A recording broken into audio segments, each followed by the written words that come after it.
Hello, everyone, and welcome back to LFG, where we find a party to share what they've learned from game making.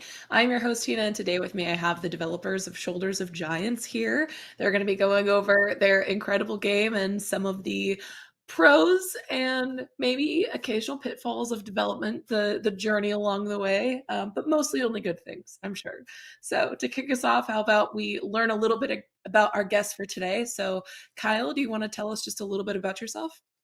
Sure. Hi, I'm Kyle. I am the technical director at Moving Pieces Interactive. So I'm sort of the lead programmer, but we're also a small indie studio. So I had a lot of other hats working on story, ability design, combat, things like that. And then outside of games, my background was working in bigger tech companies. And I'm also a comedy writer based here in Brooklyn. I've written for TV, books, and helped start Hard Drive, the internet's only video game comedy thing. Um, let's pass it to Pat. What about you, man? Hey, how's it going, everybody? My name's Patrick. I am the president of Moving Pieces Interactive, which, as Kyle said, is a very small indie studio based in Brooklyn, New York. Um, my role is a lot of different things. I'm pretty much the primary 3D artist, look development artist, sound designer, level designer. So I have my hands in a lot of different aspects of the project. Before starting Moving Pieces, I worked as a 3D and visual effects artist, working in the advertising industry for about a decade, and then switched over to games and starting Moving Pieces in 2019. That's awesome. So yeah, between the two of you, you do have a lot of hats. And I love that phrase because it makes me just think of an actual, like literal wall with just a bunch of tiny different hats along it. But anyway, that aside. I'm working from home today. I would show you the hats, but unfortunately, none at We home. do have them. We do have all the hats, but Darn. yeah, it would clog up our webcams. For security purposes, we cannot dive further into the hats today. So for anyone who's unfamiliar with the game, do either one of you want to give us just kind of a quick synopsis overview of what it is we're going to be looking at? Sure, Pat. Do you want to take Sure. this? Sure, yeah. So Shoulders of Giants is a 3D action adventure game. It's a roguelike where you simultaneously control two characters at once. One is a powerful sword-wielding mech perched atop his shoulders as a sharpshooting space frog. You scavenge for an arsenal of abilities and you use them to restore light to the universe. It's single player and also up to four player online co-op. Awesome. Well, I'm very excited to dive in. I have a whole list of questions prepared because I think the game is amazing and adorable and so much fun. And I want to get everyone else hyped about it too. So if you're up for it, I'm ready to dive right in. Let's do it. Great. All I think right. we've already got a game prepared out of the oven here. Yeah, there we go. We've got it pulled up. Yep. Oh, This it's so is beautiful. Shoulders of Giants, our cool 3D cartoon sci-fi gameplay sandbox. With the spin We to can start us we off. can With a high five spin. every each other. Yeah, definitely. So the first thing people usually notice when playing the game is the character is it's two characters, and in our case, I guess it's four because we are in networked multiplayer. But you are both controlling this big mech, as Patrick stated. Right now, he has this energy sword equipped, and then with the click of a button, it becomes a tactical third-person shooter where you control Froggy, uh, a space frog destined to save the universe. And a big part of the game is each character has their own set of abilities. So right now, in the hub world, each character has one. But as we go out on missions, I believe we have over 70 different abilities now you can acquire and pick up. And so basically, like the idea is every run you have, your play style is going to like drastically change based on the abilities that you have equipped. Mm. So yeah, it's Oh man. spam in there. If Pat were an enemy, he would have stepped on that rake and it would have hit him in the face. but unfortunately, he's a friend. Rakes can be very I was gonna dangerous. ask if that Or was a if rake. Yeah. yeah, we try to do kind of a fun, just like humorous take on like what like a sci-fi ability could be. So they range from rakes, we have RC cars, we have missile turrets, we have like a pretty wide array of different They have a things. big shoe you can hit guys Big with. shoe, sticky grenades. Those are all incredible abilities that I feel like you wouldn't really get to see together in most circumstances. So, I guess to start us off, I have a question about just kind of your inspiration behind the game, because as we can already see, there's a lot of kind of fun, silly aspects to it. The art style is very bright and colorful. So, I'd love to hear a little bit more about just kind of what started the thought process behind it. Sure, I can kick it off here and just say like the very first, like as we finished our last project and we were starting to come up with ideas for our next game, some reason we were just really enamored by this idea of having like this like silhouette of like juxtaposing like a big character with a small character on top. And that was like that was like the thing that kind of like has stayed true throughout the development process. One of the only things. The game went through like a lot of different iterations. Like we actually started off experimenting with it as like an RTS, and then it moved into like the roguelike that it is now. But yeah, Kyle, what are a couple games that you would say would like inspired like the gameplay? It takes a lot from everything we've ever played, but I mean the biggest things are other sort of action RPGs and roguelikes like Risk of Rain and Diablo, and then of course a lot of the actual second to second gameplay is very similar to something maybe like Ratchet and Clank. There's a lot of visual taken from like buddy platformers of the early aughts. I mean that's kind of like the gimmick, right? Is like you're a small guy on a big guy, so just you could list those all day, like Banjo Kazooie, Jack and Daxter, that kind of thing, and just like taking all these things we love from gaming and really just trying to take that into a modern context with this sort of roguelike 3D exploration going on. And I will say, like, from my perspective as like kind of like the 3D artist, like my background was always like making like these like photoreal projects. So I really got excited about making a project that was more of like stylized, kind of like comic book kind of vibe. And that kind of helped push us in the direction of like the way the game looks as well. Definitely, yeah. Do something a little different, shake things up. Yeah. So, would you say that this was like a passion project to start with, or was this? I'm trying to think of how to phrase it. It's more because obviously there's a lot of tiny things that you love about it in there. Play the rubes. Was it Yeah, pre-planned, I mean- or was it just like this sounds fun? Let's do it. I think it was like, so our last game, in our first commercial release project as a studio, Dota Peak was a lot smaller in scope. So we did what like everyone tells you not to do, which is like make more of your like dream game, which is like way bigger in scope. Like this is a much bigger project than our first one. It's got like, networked multiplayer. It's like full 3D, third person action. So it was very much so like we were, wanted to do, we wanted this game to kind of incorporate all the things that we were like really into. Like Kyle was, I think, really excited about making like a game with like story elements. I was like really in love with just like, I've always loved space and like science fiction art.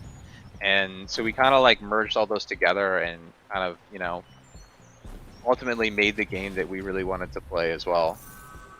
Yeah, I can make that answer even longer. I think in terms of like how we have developed this, like Patrick alluded to earlier, we didn't set out really to make a roguelike action game. We sort of started with a very naive and fun, but also I wouldn't recommend it, form of development of just kind of like just see what's fun and like go in completely without a plan. Like we really just knew we wanted a big character with a small character on top. And the game started as this like sort of Death Stranding, like move from A to B, like sneak around and collect orbs to power up this big mech and then smash everybody. And it became an RTS. And then we were like, it's only fun when you're on the robots. So now that's just the game is only when you're on the robots. And then like this game could have been made a year faster, I think, if we had like known going in we wanted to make a roguelike multiplayer game. But instead it was very improvisational. It was a lot of like yes and adding on. And so the upside of that is there's almost no ideas in the game where we can say like, oh, this was like Patrick's idea or like this was like a plan. Like it just kind of came together. Yeah, it was a very collaborative process. And I will say like one thing that also has stuck throughout the project is like one of the big themes of like the characters like spreading light. So like we were into the idea like mechanically like how would you like spread like light to like restore worlds in a sense of like to feel like your progress. So that mechanic was like something that originally was in the game when we very first started prototyping it back in the days when it was an RTS, and it stayed now. So you can see we basically destroyed what we call like an entropy spire, and that has basically restored this area's light and life back to it. So as we take out this next spire here, this part's purple. Yeah. And then a lot of the abilities and stuff you have in the game too will also spread light. Yeah, I'd love to talk more about the system technically in a bit, but the light thing it's very cool. It's all real time.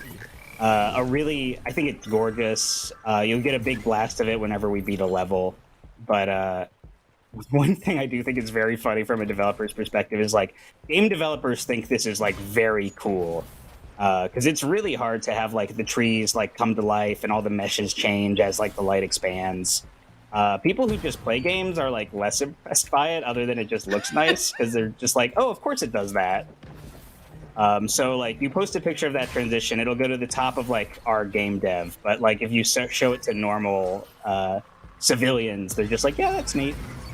Yeah, that's cool. It's cool, and it is cool. Yeah. I'm kind of curious if there's anything else in the game you feel is kind of like that, where maybe you feel like it's more appreciated by other developers than just players. I know a running theme for all of these, for anyone who has multiplayer, is to say multiplayer, and it's multiplayer. Every game developer who makes a multiplayer game is on a quest to convince people that it's hard to make a multiplayer game over the internet. Yeah, that's definitely something I think the players don't. Is amazing. Yeah, they don't, I think, understand the nuances of it quite as much. But I think they definitely appreciate it when it works. Yeah. Most certainly. Well, I feel like I may partially already have the answer to this question, considering how you said the development was kind of improvised as it went along. But would you say that there were any major changes in the game from where it started to how it is now? Yeah. I mean, yeah, like for sure. I think like the major change, yeah, like pretty much everything. But I think like the genre change from like RTS to like roguelike was like definitely like the biggest shift. And I think Kyle mentioned this earlier too, but initially we kind of like treated like the robot as more of like an AI companion. And we prototyped that a lot, but then we were like, okay, well, what if you like the two characters are like fixed together and you can't like dismount the robot and like run separately? And that ended up just kind of simplifying the gameplay in a good way.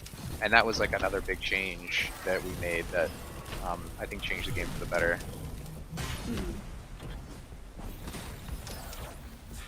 I'm sorry, I'm so mesmerized by absolutely everything that is on the screen right now. There's fireworks, there's explosions. The combat of Shoulders of Giants and like the gameplay loop is really meant to feel, and like maybe some of our listeners were better at having friends than me, but it to me, I want it to be like when you're a kid, you're at recess and you're just like playing make-believe and you're like, ooh, now I'm gonna do this and now I do this and now I like throw these and like, oh, now I'm a tornado, I'm a freaking tornado. And I attached a electrical cord to my friend and now I'm gonna like run around. It's meant to have that feeling of just like constant improvisation and motion. And as many things as I always wishing we could do better, I do feel like we did accomplish that, which I'm very proud of. Yeah, I think so too. And like I mentioned earlier, like we wanted to have a game that felt like, obviously it's a roguelike, but we wanted every run to really feel different in the sense of like how you play it, like your play style, your abilities. And I think like one of the things we've been updating the game quite a bit since it came out, and one of the things that we find that's like always really valuable to add is adding more abilities, because it just adds to the breadth of things that you can do, and kind of the toy box that you can have in the game just kind of expands, which I think ultimately just makes the game better and like our original vision for it. Oh. Oh no. Oh.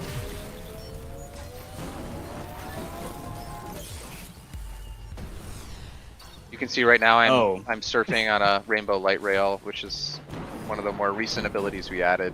Yeah, so an update, I should say two things. An update for this game came out like yesterday, so we just added 12 new abilities, a bunch of new enemies, a lot of cool new overhauls. Like, the game's still very much in active development, despite being out for like 7 months. Not that it wasn't done when we released it, but we just love adding more.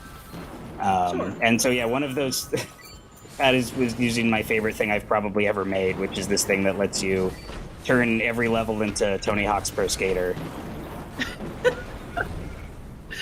Oh yeah, I have that ability. I thought you had it. Yeah, let's ride this. No, you did it. That's crazy. And then I can jump off of it and drop bombs, and then I can have a big clap of my hands. So all the abilities are pretty silly and fun.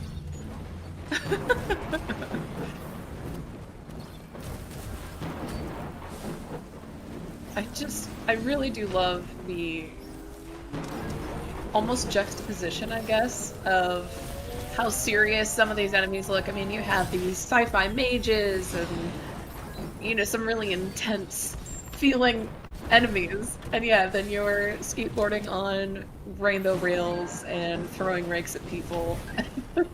It's a very unique vibe that you've managed to cultivate for this. Thank you. I'll take that as a compliment. A lot of reviews, this is an interesting thing about making, I guess, art, is a lot of the reviews were like, this game has a lot of, like, really nails, like, early 2000s, like, wackiness. And that was never one of the pillars of us making the game. I think that's just like me being raised by television, like watching like Nickelodeon cartoons all day. It was very interesting to hear someone like unpack your whole deal without you knowing it. Yeah, it's always really cool to just like, when you get the first like reactions, like what people think and their interpretation of what you've made.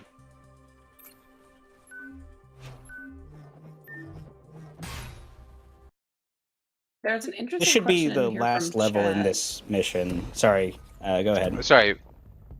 Oh no, definitely. It was just, since we were just talking about the light rails, they're wondering if those are predetermined locations or if you actually select where they go. They are totally dynamic, and it's the hardest. It's probably. I'm really proud of it.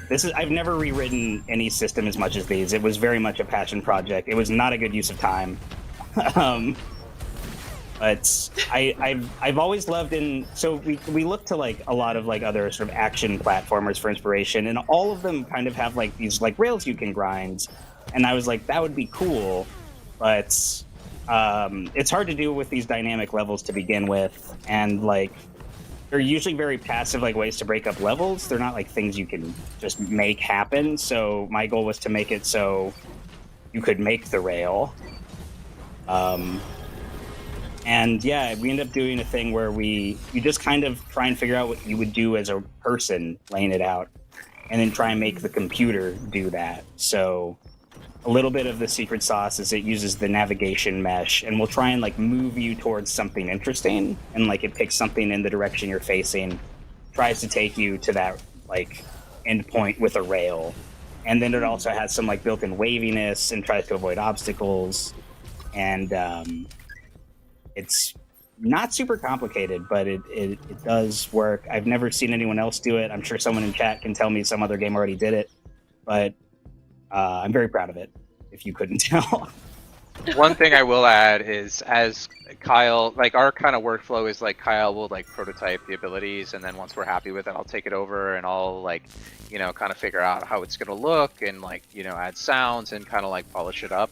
So when he gave me the rail ability, I was like, this is super cool. But like, I think the expectation for a rail, like in like Tony Hawk, is like it's very smooth and there's like a lot of polygons, there's a lot of segments. But like using this method, we knew that would be like really expensive. So the idea was like, okay, let's make it more of a just like very abstract, organic shape. Like let's make it like Rainbow Road from like Mario Kart, and that was kind of, we like put the rainbow shader on there. They were like, okay, this works. This is pretty cool.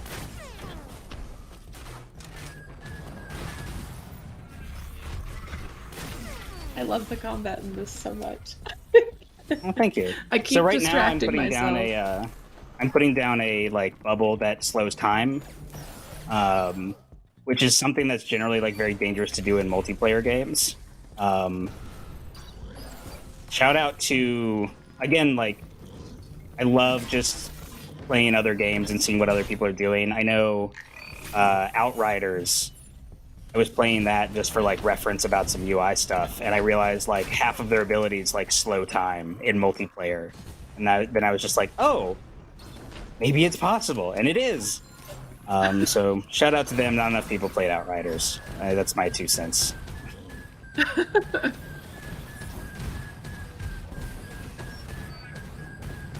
Oh my gosh, that's just so much fun. I'm curious about some of the design process behind the enemies.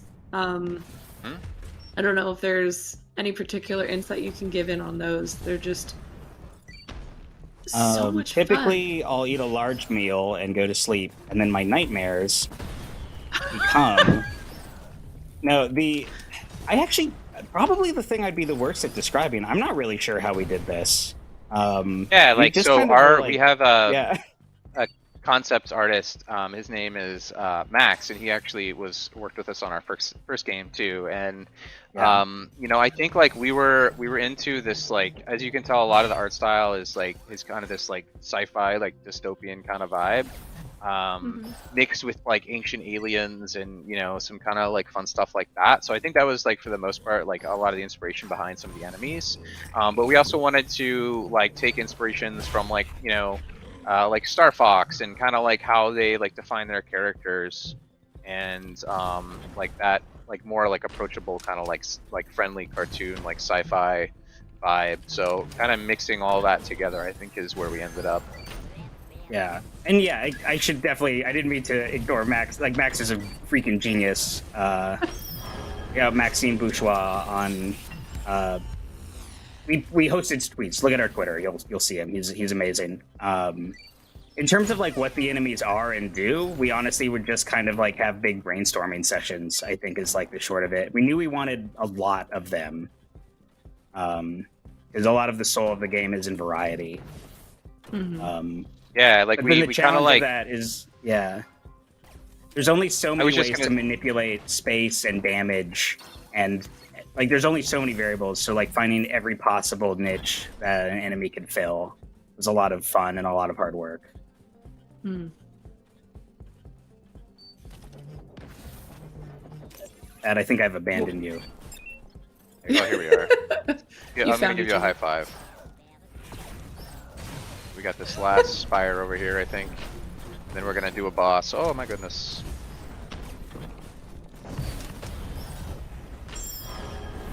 Should I sneak the questions in now before the boss, or Yeah, should I now's a save good them time. Now's a good specifically time. for? Sure. Yeah. Definitely. Sounds good. So with the amount of just things, the sheer amount of stuff that you developed for this, I have to know if there were any memorable bugs that came up along the way. Yes, so there's one especially hilarious bug, which is, if you're interested, you can go to our TikTok and we have a post about it. But so as you can see, like Islandized characters, like we have like what we call like core, so it's basically like an armor set that has like a passive ability.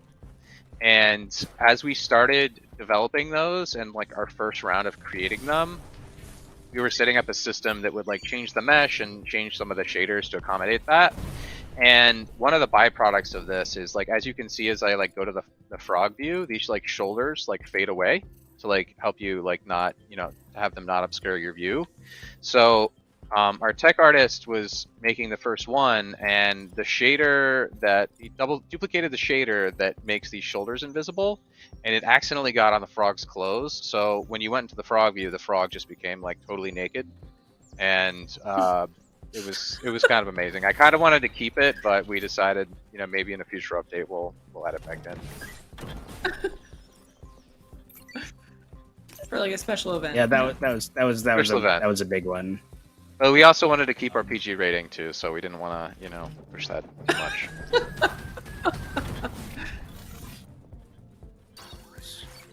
There's the boss. In terms of other bugs, I wish there were. I can't think of any more like super interesting ones. I mean, that one takes the cake. But in terms of like, the other ones are like less fun and more maddening. We've had issues where like, or in multiplayer, like certain enemies will just like stop replicating to clients, and you'll get hit by invisible enemies, and like not exciting things like that. Yeah.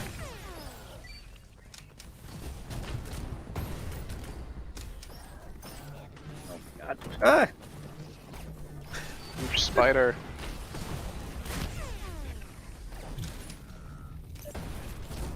You've been pretty good against it, actually.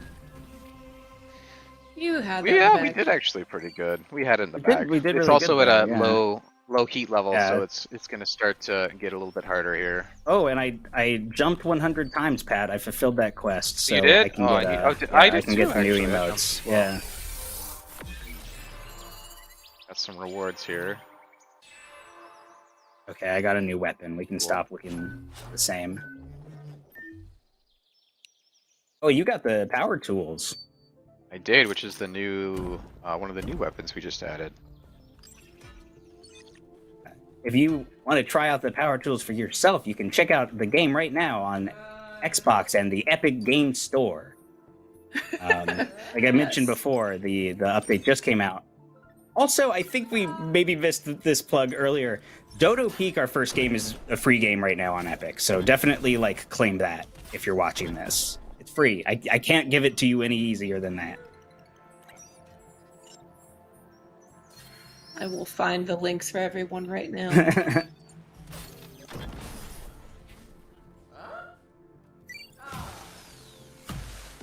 There we go. Links for both Shoulders of Giants and Dodo Peaks Yay. available in the chat there.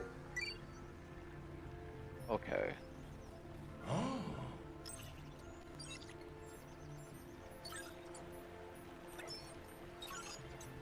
I don't want.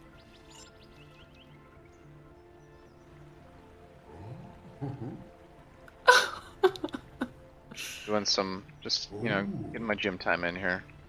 Yeah, Oh, hold on, I'm gonna get a different die. There we go. Just, yeah, the No. emote system was just kind of something fun we added to the game. It's just like silly to do with your friends. So I just I spent love all my that- money on cosmetics, unfortunately. As is necessary.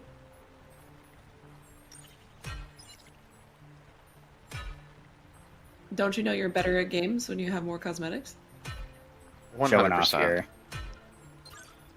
You're working out too. People wanted us to take out so that you could see other players in that menu, but then I couldn't do this and ruin the whole stream. I know.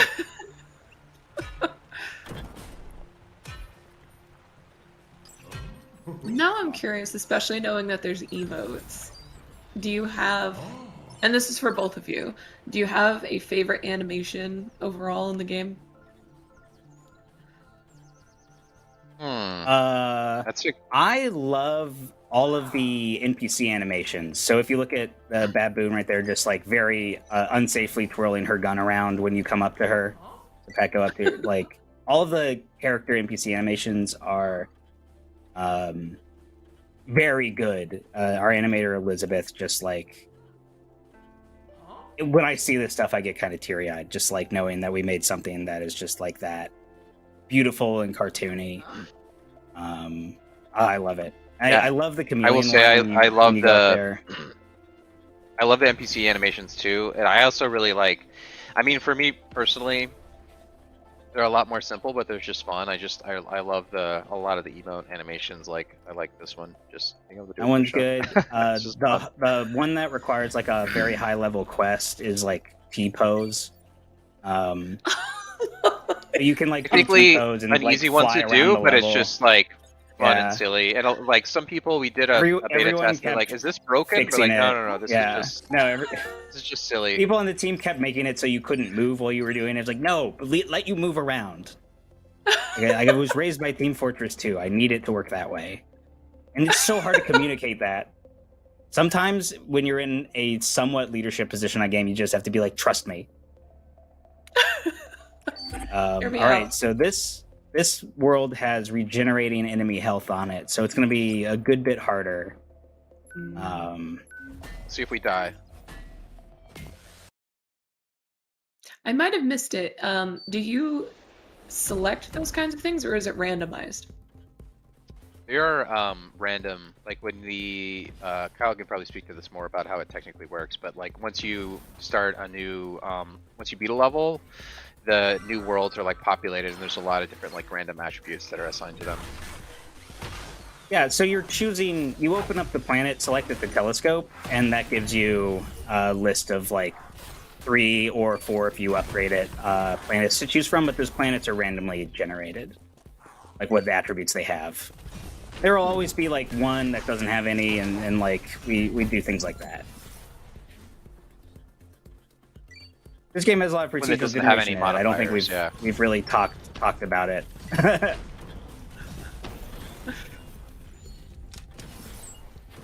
have a question here from chat. They're wondering if you utilized the gas system at all for this? Of course! This game would not be possible without the gameplay ability system. I'm assuming the person asking that question is somewhat familiar with it. There are a lot of, usability things. Like, it takes a lot of time to learn, but for multiplayer, having a product like that has already thought about that sort of thing,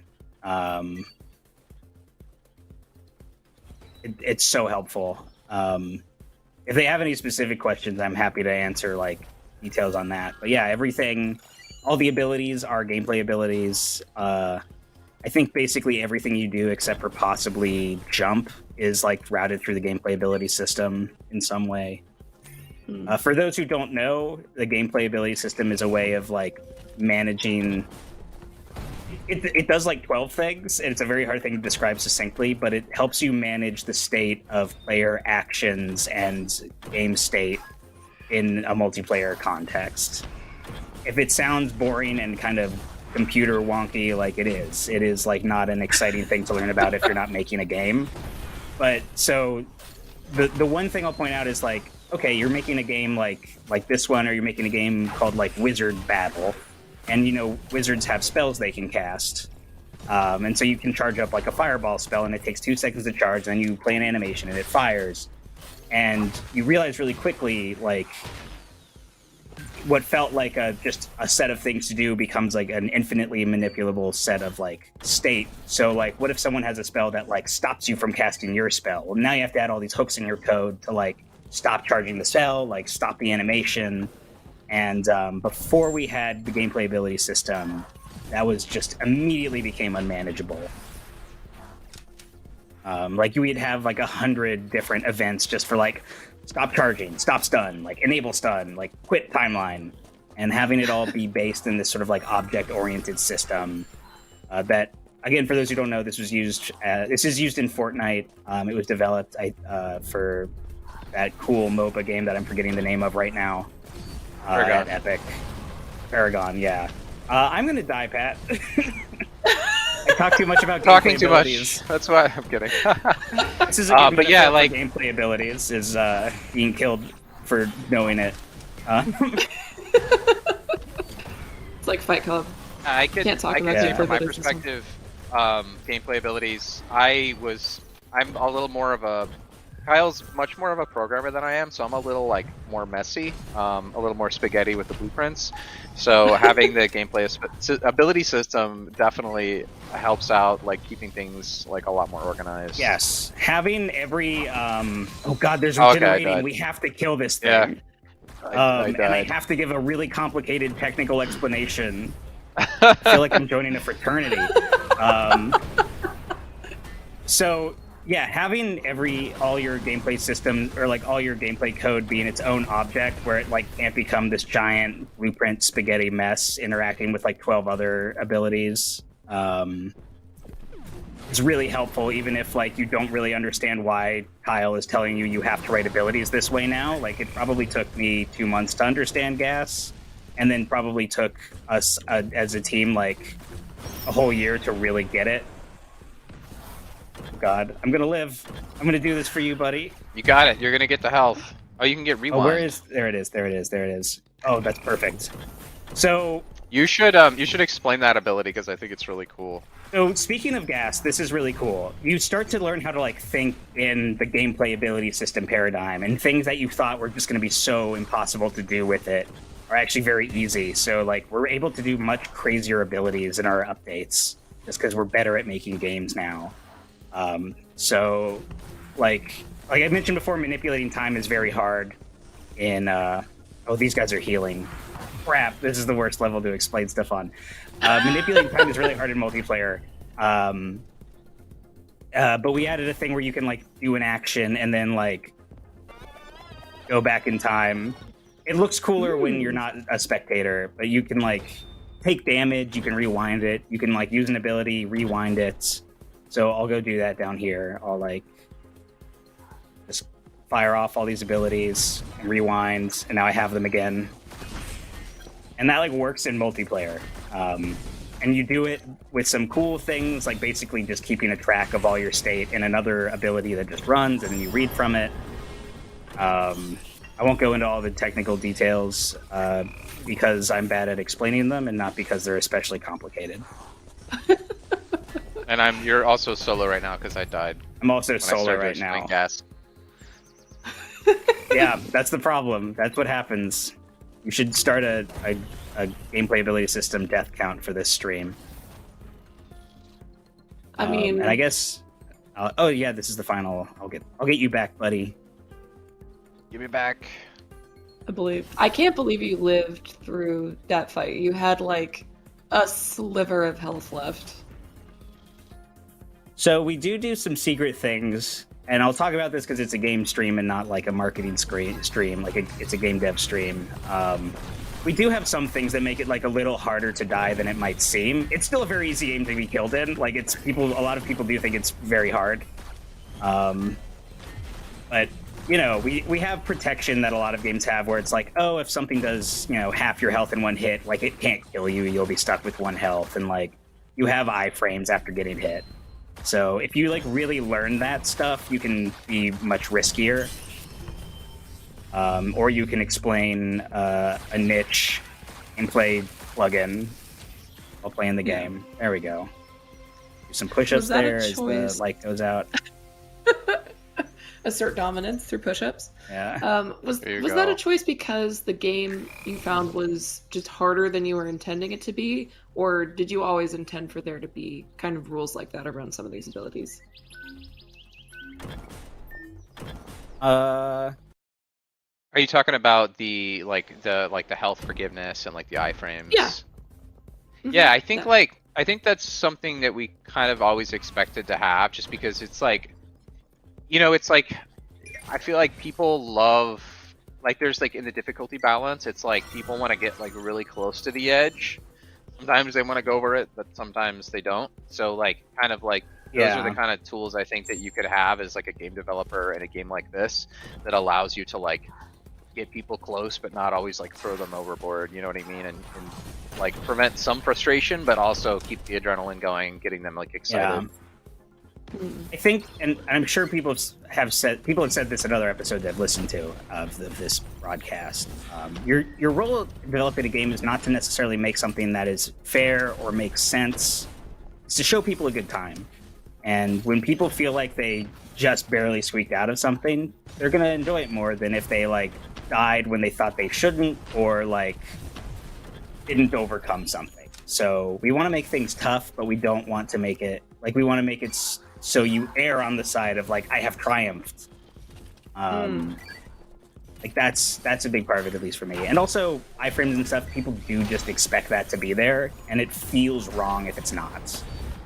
We can actually talk a lot about like expectation-driven development in terms of like what we added to the game because of people were like, why isn't this in the game? Yeah, we initially didn't have the iframe system, and then people were like, oh yeah, like I kind of expected to have, like, you know, when I'm doing an attack to not be able to be hit. And we're like, oh, Yeah. actually, that makes a lot of sense. We should work on adding Like that. or even bigger, we didn't have a jump button. Yeah, for the actually, first, like, year that and a is, half. we didn't. You weren't able to jump and you weren't able to sprint, and we learned very quickly that those were absolutely things that people would not. Yes. And sprint, be able to, from a gameplay perspective, at the time, it makes sense to add because you sometimes had to walk too long. Our early levels had no reason to jump. I want to make that clear. There was nothing to jump on, or over, or around. Yeah. No, But but people we were just like, like why we can't added I the jump, and we were like, People this were is saying, just I need better. to be Like, able to jump. Yeah. why did we not have a jump in the beginning? And then obviously Yeah. that informed like our level design, and like Yeah. it was definitely an improvement. And then, of course, by adding, I just triggered the boss. By adding the jump, we could add jump attacks and all this other stuff. So it was a very worthy thing to do, and our levels got better for it. But, like, even if there was no reason to jump, players will still tell you you're wrong to not have it. Oh no, Pat. Oh no! They want the power to jump, not a reason to jump. Exactly. Oh god. Regenerating. We gotta get the bosses high are ground. hard. High Oh my god! ground. He got me again! Oh! Oh no! Yeah, I'm running away. I need to get some health here. So I think we Oh almost have shoot. it. Oh, I just got hit. I'm running I away. believe in that. I'm sorry. I believe in you and your 4 health. Oh my All right, goodness. got it. Okay, you got him. Nice work. Nicely done. Let's go, gamers. Pro gamers right here. Those emotes going in the chat. Speaking of chat, there's a couple questions I should catch up on here. Please. I'm being selfish, just my own. So there's a question here from Skills. They're wondering, can you tell us a bit about the networking choices made for the game? Like, are you using EOS, server setup, latency issues or enhancements, etc.? I suppose I'll field that. That's a great question, and I should have plugged it earlier. We are on Epic Online Services, so we are crossplay, which is amazing. It's kind of like magic. Like once you get all of the configuration set up, it just kind of works, which I'm still astounded by. It's so rare in computers for that to be true. The game uses a peer-to-peer model. We're a very small team, like very small. Like we have 3 full-time employees and 1 part-time employee. Like I don't want to run dedicated servers. I know there's lots of things to help you do that, but I left a lot of on-call jobs, and I'm not eager to get back to it. I would much rather have every player be a server, and then that's just free hardware. Right. So we're peer-to-peer. Like right now we're on Patrick's machine, and I'm just like talking to it. But EOS makes that very, very easy to set up. In terms of like optimizations we did, that is a much like... let me change my weapon really quick. In terms of optimizations we did, in terms of networking optimizations, there is a lot more like client authoritative stuff than it's on by default in Unreal. So like, because we have so many abilities that move the player around, it's just like if the character is within like 500 units or something of what it's supposed to be on the server, everyone's just like, it's fine, don't correct it. Because normally with the server authoritative model, it'll like try and force you to where you're supposed to be. And so, I will say like some of those, the documentation could be more aggressive about telling you they exist. But once you figure it out, it's like very, very easy to set up. Other network optimizations, network was honestly not like a huge problem for us. Most of our optimizations are more like gameplay and getting like a bunch of enemies running at once. Right. Yeah, networking was never really a bottleneck for us, thankfully, aside from like all these weird correction issues. You check me out, I look so cool. Dude, you have one of our newest newest cores that we added.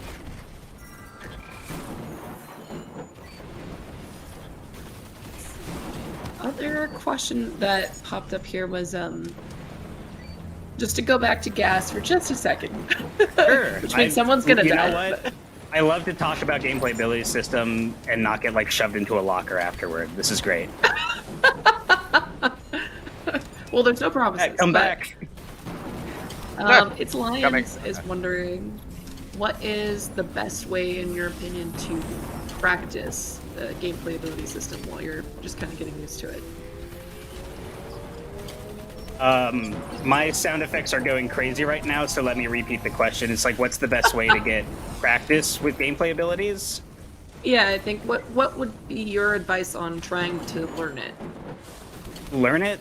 I mean, obviously the short answer is like, gotta make a game with it, man. You gotta make something with like multiplayer that you can mess with. But in terms of learning it, How did you learn it, Kyle? Were there any resources you used? There's more now than there were when I started. There is an extremely important GitHub page that has like a project and like the best documentation of like anything I've like ever used.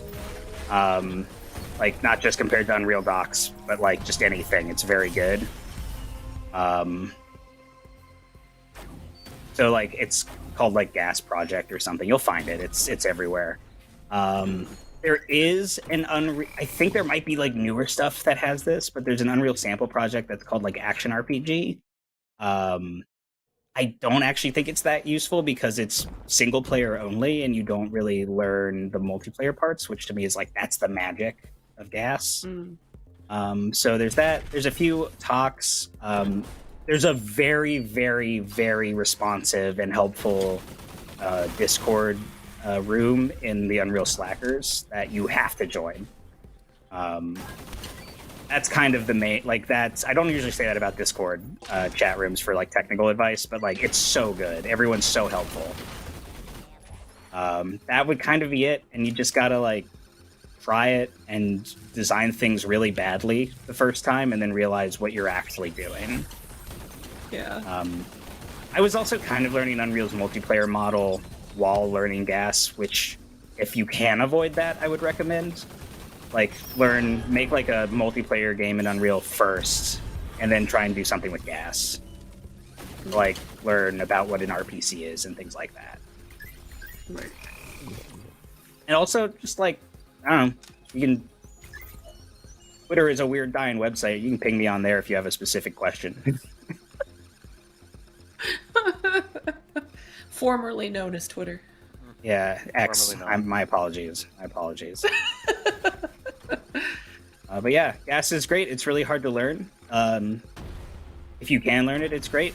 It's good job security. Like if you want a job, it's a really good way to get a job, probably. A lot of studios really desperately need an extra person. Right? Yeah, because it's super powerful. It's so good. It's just so complicated. And there's also, like, with Gas, there's at least 4 or 5 ways to do any given thing, and at least 2 of those are probably good. So it can be kind of a rough thing to coordinate a team on. That would be my, like, one thing to look out for.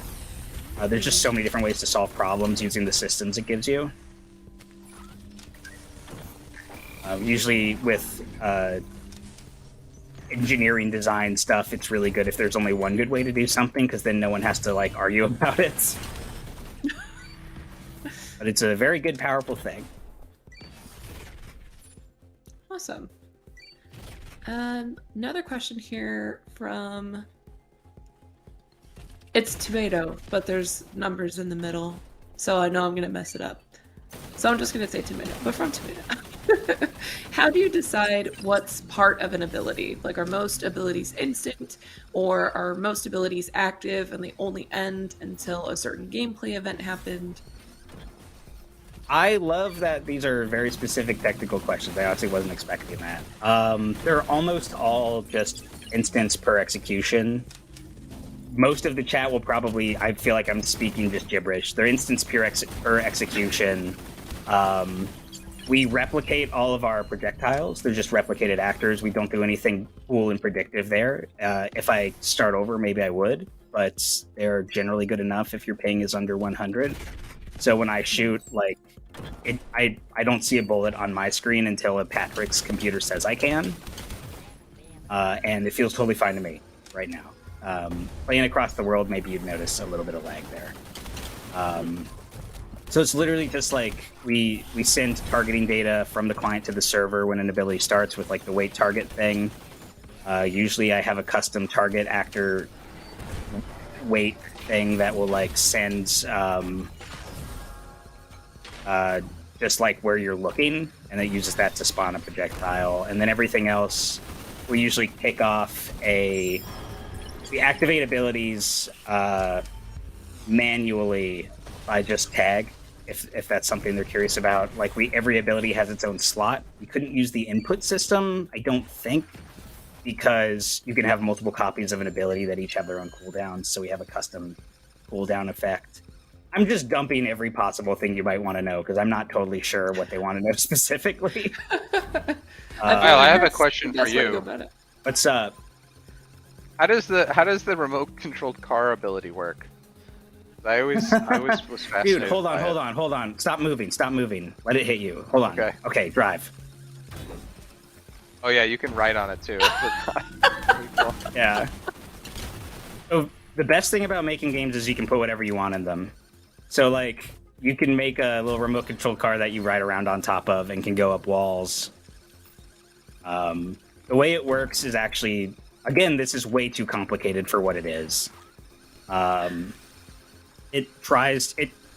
owner of the car is constantly telling the server where the car should try and go, and then the car tries to go there with like a series of 4 or 5 different line traces from different angles, so it can like handle corners and stuff. Pat, like, look at me. Oh, or start the boss fight. Never mind. So the car can go up walls and stuff. It can go up trees. You can't see that. We have more important things to do. Oh, we got this one. I'd like to say all of our bosses are the same amount of difficulty, but this is definitely one of the more manageable ones. A lot of people compare this boss to a big chicken, which I can see. Yeah. I can see it, yeah. Ghost chicken. Ghost chicken with a helmet. Was it a helmet? I thought it was a crown. It's a crown. Exactly. It is a crown. That's what It is a crown. It's a very cool purple crown. Called out in front of all these people. I was. Oh my goodness. I love this color sorry. set. I love all this pink. So all of the worlds have like dynamic, we have different. We can change these colors basically at runtime. They're not baked into the assets. They're all reading from a material collection, so it's very easy for us to like make a new kind of color something can be. Might be interesting to somebody, I don't know. It definitely is. Ooh, gold cores. Well, let's see what we got here.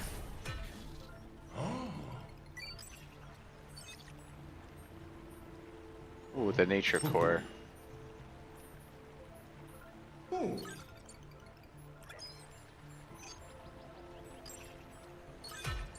I think this one's my favorite NPC that we've seen thus far. The panda? So Yeah, I like the panda too. So friendly. Just like a big teddy bear. I love the panda. And that's part of the reason we stuck with the animal names. It's a very fairy tale, like that's panda, there's baboon, there's owl, there's Dr. Chameleon. It's very storybook. And it's very archetypal, so people can kind of understand how these characters are just from the animations and what kind of animal they are, which is really nice narrative shortcut. The game's story is not especially deep. There are a few cutscenes. We might see one in a bit. But mostly it's just incidental, like, character dialogue. Try and look cool here. We tried to make the characters just like a fun cartoon world to hang out in. Yeah. I definitely get that feeling from them. We have another question from Not the Tech Guy here, who's wondering, as a game gets more and more challenging, players will often lean further and further into range attacks or to avoid damage. So how do you incentivize the player to keep mixing up attacks even on higher difficulties? We introduced a like at the beginning of development, it's interesting because we were very cognizant of like the balance between the germ, like the frog and the robot. So the robot's name is Germ. Because we knew like we wanted to make a game where like ideally people would use both, because that's where we felt like the game was its strongest. So originally we definitely noticed that people were like leaning back a little bit more and doing like more ranged attacks. So we introduced like a reload mechanic. As you see, like when I empty my clip, I have to reload. And that actually helped like significantly in helping like people balance and wanting to use the robot more. The other thing we did was what we were talking about earlier, is we added like iframes to the melee combat. So like as I go through like different melee attacks, there's portions of them where like I'm invincible and I can't be hit. And those are like the two I think most powerful things that we did. And then we tested the game more after we added those things, and we noticed that some people, which is ideally what we wanted, some people were like, oh, I find myself like using the robot a lot more, I'm not using the frog as much, or like vice versa. And when we heard that feedback from like the majority of people, we knew that like, or at least we felt like the game was like pretty balanced, and like some players are gonna kind of have like a favorite, or some players are gonna use both. But as long as we like felt like we were doing a good job at like balancing them both and giving the player the opportunity to like engage with both of them in like a balanced way, we felt like we were in a good spot. Yeah, I can add on a little more to that. A lot of it is like also just enemy design. So there's actually one in this level right now. They're called the Scared Sniper. You'll see them. They're these little sort of like hedgehog guys with sniper rifles, and their whole thing is to keep distance from you. And they have a shield, so you can't actually shoot them when they're like. Yeah, that's deployed. a good point. So yeah, a lot of the enemies like that. Yeah, exactly. Where like you can't even hit them with range necessarily. We also incentivize it with a few of the abilities, like really a lot of the ranged abilities are more like status and like crowd control. So you have an incentive to like, oh, I'm going to swap to like my gun and then like stun this thing and then hit it. Your melee abilities are basically always going to have higher DPS. So you are incentivized also just through that. We have some abilities that will like, if you do range damage, it'll boost your melee attacks and vice versa. So for really high level play, you are incentivized. The enemy that Kyle was talking about. So like if I run away from it, you'll see it should pop up a shield. I don't know why it's not right now. I think don't look at that. Kyle hasn't aggroed. Oh yeah, don't look at that. But anyway, he normally has a shield. So you have to get up and you have to get close and like ideally melee and take him out. Later game, we also have like enemies that help protect each other. So like, there's another one that'll just cast a big barrier. But yeah, that's kind of the big game design question, and like, it's interesting. We have gotten to a place where like in play testing, players would be like, "Wow, why would you ever use ranged weapons?" And some people would be like, "Why would you ever use melee weapons?" Which isn't like the best position to be in, but it does like show that there is versatility. And like Pat mentioned, yeah, that's exactly. kind of we've gotten less of that feedback over time as well. Just want to point out, this is like, in my opinion, one of the coolest new abilities that we added. This is called Health Bar Hacker. So you can see like all the enemies have, health bars as they take damage. So I can hack them and then set the enemy's health bars to attack them and they just like smash into the enemy, which I don't know how you did that, Kyle, but it's pretty fun. Oh, it's just a widget animation, but it is very inspired by when I was a kid playing like Mario on the NES, and you could like go up and be like in the stats. Like that whole ability happened because I was like, you should be able to like get into the UI and like hit enemies with the UI. And it started, I was like, oh, it's gonna like cast like rectangles backwards, and you can like use the UI to like hit enemies, and I was like, that's crazy. Like with multiplayer, that's just too much. And then everyone else I was talking, like Julia, one of our employees, like was like, they can just get hit with it. And I was like, oh yeah. There's that early 2000s cartoon zaniness I apparently have.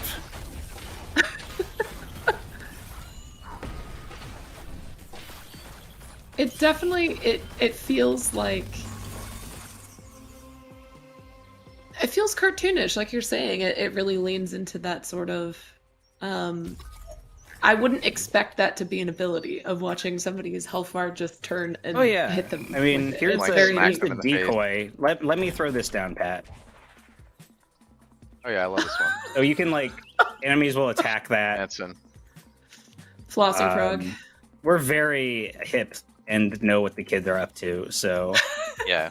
Oh, in terms of you asked earlier yeah. about the animations, Elizabeth, our animator, I think she did a really good flossing animation. So definitely like that one. It's phenomenal.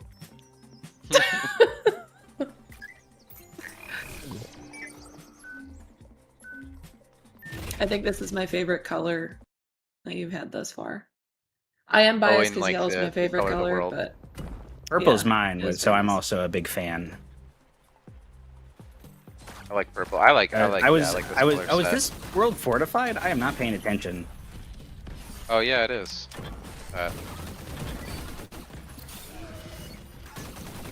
So what does fortified do in this sense? So you'll see there's there's just like these eyeballs. They're kind of like turrets that like the enemies have placed that have a good amount of health and just can kind of shoot you all over the place. And then like when we have like a more challenging world, like it'll like juice up your rewards, and you'll get some like more interesting rewards after you beat it. So this is cool right now. I've got the decoy stuck to an enemy, and so the other enemies are like trying to kill it. Oh, nice. Poor guy.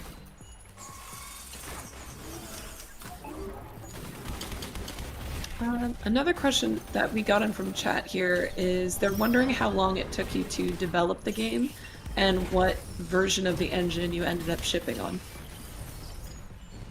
Yeah, so we started developing back, like we first kind of like had the idea for the project back in March of 2020.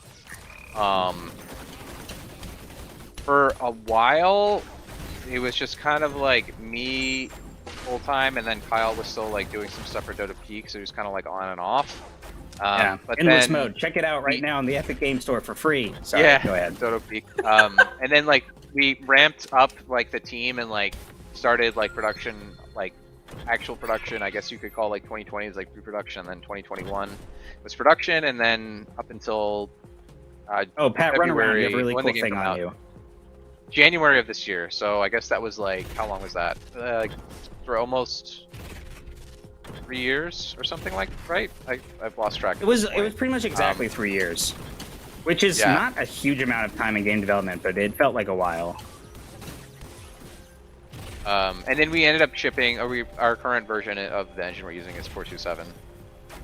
Yeah, we're trying to get to 5. There's just a couple things that were missing until 5.2, so we had to delay.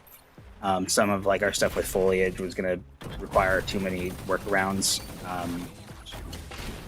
But now 5.2 should work. We have like a rough version on like moved on to 5, but it was just too much to get into our most recent update. It looks really nice. It's on the roadmap. It looks great. I really wish we were on 5. Also, you gotta upgrade if you want to, for a multiplayer game that you keep developing, like, you kind of gotta keep updating to keep being able to use the most recent, like, multiplayer SDKs, console SDKs, like because some bugs are kind of out of your control until you get those in. Yeah. Also, the UI for the editor is a lot better. I really wish we were on 5, and we're gonna get there soon. This is 4.2.7. Are you utilizing Lumen or Nanite at all with the updated version? We're not utilizing Nanite because, like, you know, all our assets were kind of optimized for like LODs and like less polygons. But I started experimenting with Lumen, and it seems like it's pretty cool. I think for a game like ours where it's a little more stylized, I don't see like as much of a difference with like something that's more photoreal, but I'm still like, I still think that like we might ship a version of the game with it, which should like add some like extra interesting visual details for sure.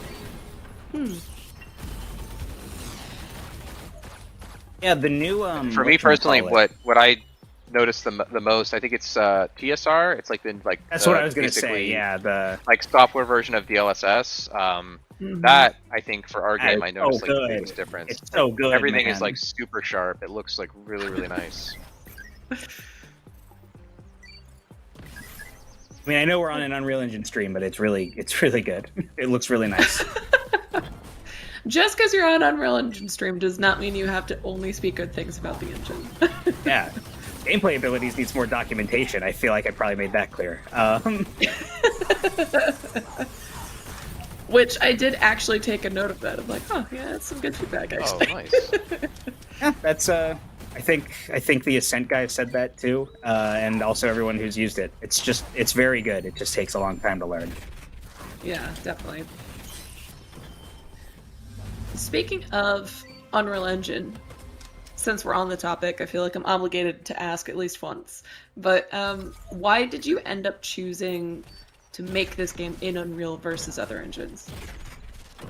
So I will say that the story behind that is essentially like as a studio, we used Unreal because we used Unreal for our first game. So we have like a much more like in-depth understanding of how it works over something like Unity per se.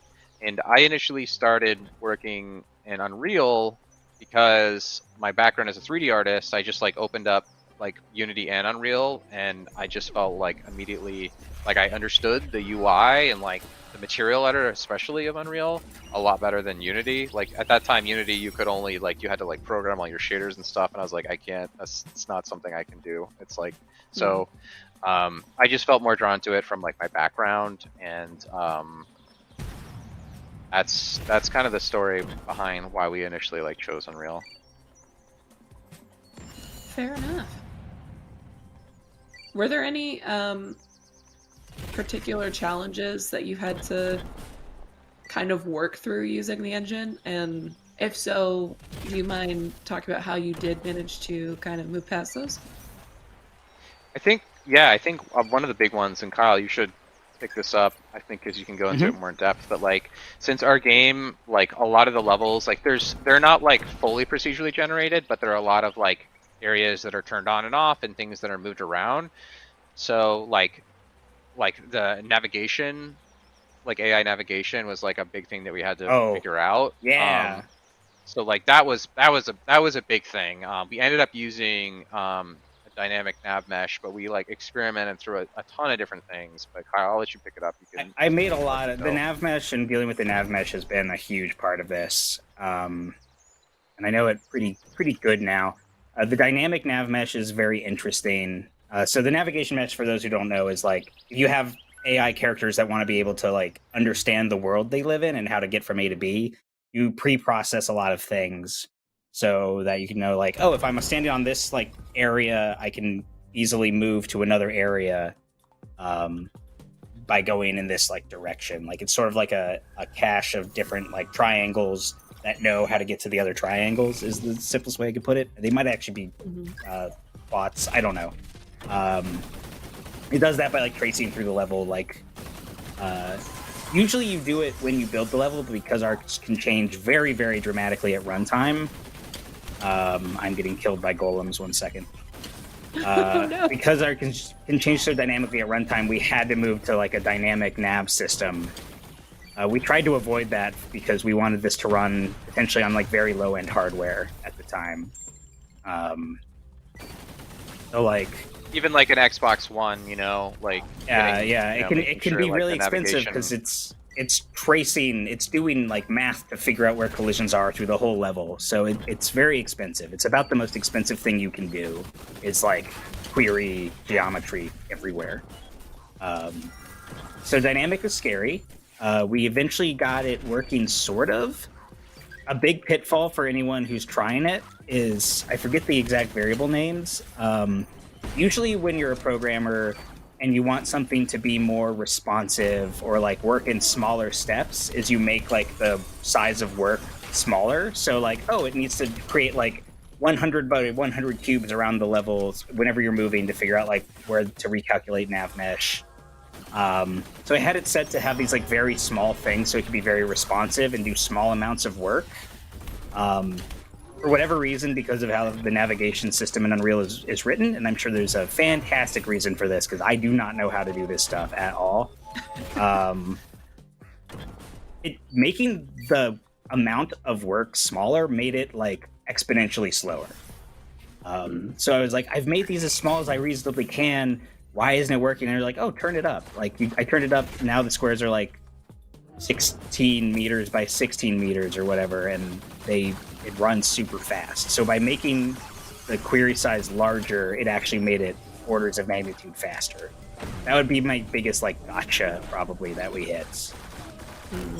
The other thing is like managing. We have all this dynamic foliage that we need to turn off because we can turn on and off like huge segments of the level, and deleting foliage in Unreal can like get really messy on lower end systems that don't show all the foliage. Like that's an optimization you can do. So if you're making your game that works on Xbox One, which came out like 10 years ago, it needs to show 20% of the grass that an Xbox Series X can handle. And when you do that with like querying for foliage and then deleting some, it will like automatically re-show some of the foliage because now 20% is like a different percentage. So the trick there is to not actually delete foliage, just to like shrink it. And that was something that the support engineers over at the Unreal Developer Network were very helpful with.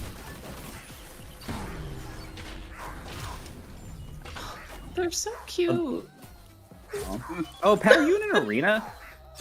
I completely did go in an spaced arena, out. yeah. Okay, we have these like sectioned off like worlds. Oh man, I wanted to add an indicator. Oh, you started the boss. You ejected me. Start the boss fight. Well, good.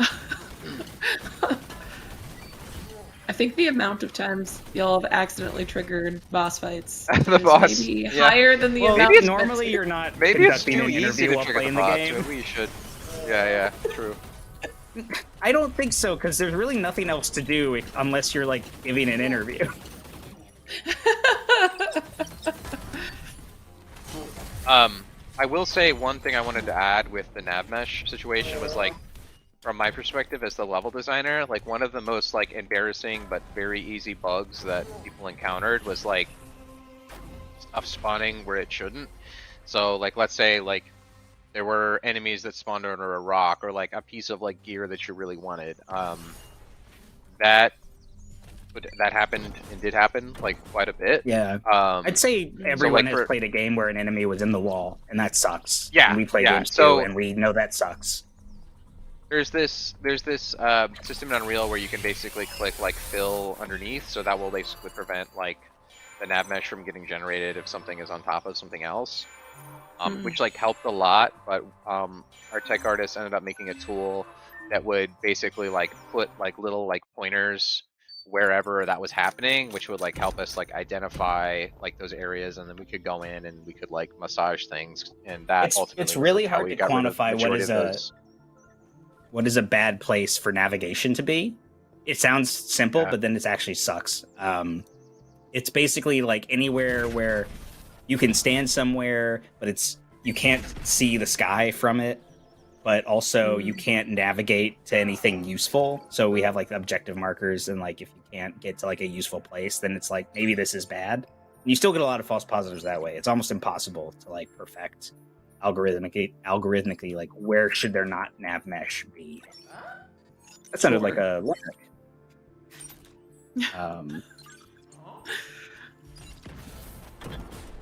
Oh, here we go. Yeah, I got the paladin core. Just like auditing the navigation mesh is like always. That was a big thing. Oh, here's a cool new gun pad. I got the Stinger. Oh, nice. Oh, and I got the shield. Let's show that off. Go ahead, skate. Okay, so this is, again, the best thing about making video games is you can just put whatever you want in them. So this is a gun that shoots bees. Oh my god. And it's, this one has a perk where they'll like, it's a little weird because this is the hub world, but they'll, you can try and collect them and they'll like heal you. But they're like bees that will automatically home in on stuff. And then this is another weapon that is probably the most divisive weapon in the game. This is the sword and shield, or what's it called? The sliding shield. So it's got like a normal thing, it's got like a block. You can like combo, shield smack, very fun. But also the air attack and sprint attacks are to do this. So you can Right, try it again. Like go down that hill. There you go. You can like surf on the shield. Basically, Kyle loves surfing and skateboarding. Although I don't know if you do either in real life, but at least in video games, you love them. I used to skateboard. I could kickflip. That's as far as I got. Nice. So a lot of people, there's two types of people. There's people that think the shield is the best weapon in the game, and people that think it's the worst weapon in the game. No in between. No in between. We can have fun now. We can do a low gravity planet. Oh, low gravity with a surfing shield. It's gonna get pretty crazy. So why do people not like the shield? I don't see any way it's you not. could not. Well, it makes you move around, and maybe you don't want to, and also like depending on how you play, it doesn't have as much like damage. It doesn't do as much damage at all. Like, yeah, it doesn't do as much like DPS as like other weapons, but it like. But you can slide mobility around and just like shoot while you use it. It's the fastest way to move while shoot in the game. Normally, when you're moving, you like can't. Normally, when you're moving, you move at like when you're aiming, you move at a slower speed. Hmm.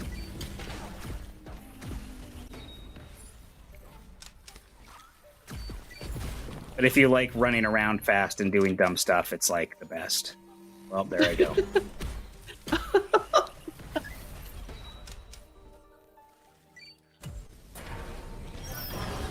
Another question we got in you have the chat trash here. truck. There you go. Yeah. Arguably Dang. one of the best parts. Sparky McSparks is wondering if you can speak about quest design and any custom solutions to quickly iterate on new objectives and encounters, or also how you save player progression. Stay. It depends what you mean by quest. We do have so objectives. I'm assuming you mean like what you're actually doing in the level. We do have a very rough like pseudo achievement system, which are just these quests that the NPCs give you to just like incentivize doing different things that you might not normally do on your own, and like exploring certain systems, and you get like energy and the cosmetic rewards for that. Those aren't actually a central part of the game. I kind of wish they were bigger, but like you got to launch at some point. But in terms of the actual, and that's its whole thing in tracking achievements and stuff, is a cool thing to explore. But in terms of the actual objectives of what we're doing right now, we really just have 3 kind of archetypes of missions for each level. A level being like when we beat this stuff and then everything turns beautiful and colorful and then we go to another place. And basically it's just, I wouldn't say these are like the most creative, it's just like what are things you can do that require you to use your like combat tool set. So it's like go to a place, destroy a thing. We don't have anything sort of beyond like go to a place, stay in a place, collect a thing, destroy a thing. We have some interesting flavor on that. So we have this like storm mode you might have seen where it's like raining and the visibility is highly decreased. So a lot of it is just like trying to find the objective. by following lightning and things like that. So in terms of those objectives, those are probably one of the simpler things in the game. The way that we make it more complicated is like in this mode, which is called Conquest, the objectives you have to destroy can have different properties. So sometimes you get to an entropy spire and it has eyes that can shoot you. Sometimes it becomes like a mini boss and you have to defeat the mini boss. We have a couple other like surprising ones that are hopefully Pat will get one and we'll just experience it together, that are much rarer. So those are objectives. Talking about, because I think there were 3 parts. There was like encounters and save progression. Enemies are generated with this system that there wasn't a ton of prior art for. Like usually for stuff in game dev, you can kind of watch GDC talks for like, oh, how do you do dynamic enemy encounters? And like we basically were faced with the challenge of like, how do you turn like a difficulty number into an enemy encounter? Just through randomness. We don't just have, it's not like a JRPG or something where you're loading in like there's 5 possible encounters in this area. I don't know if they all do it that way, but that's just my assumption. So we have this thing that I'd like to speak more on in like a technical talk at some point at like a conference, but we have this like, you basically have like a budget when you're like trying to prepare enemies for combat. And you have like a set like enemy catalog, and then you just go on a shopping spree. Like you try and buy like randomly with this like budget that you have. Oh, there we go. That's what I was talking about. Evil Eye of Sauron. I'm gonna stand here and try and not die. So the enemies like have set costs, and the enemy groups have their own costs, and we just like try and buy enemies and put them like in the game. To try and... We also have a thing that I think was first popularized in Left 4 Dead, which is like an AI director that's sort of tracking how many enemies are trying to kill you at any given moment.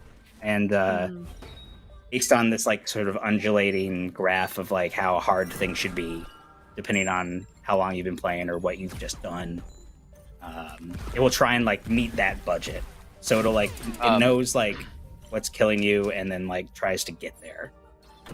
One thing I wanted to add is like from like one of my roles on the game is like I kind of like try to balance everything and you know, kind of fine tune the difficulty. So one thing that we added is we started using curves like all over the place. So like what Kyle was talking about is like basically like we call it like the stress spawner. So everything is like on a curve, so as your heat goes up, like I can go in and I can fine tune that and like look at it like very visually. And we found that like it's much easier to make sense of those things when they're a curve and you can kind of see it go up and down versus just like kind of imagining like the math in your head.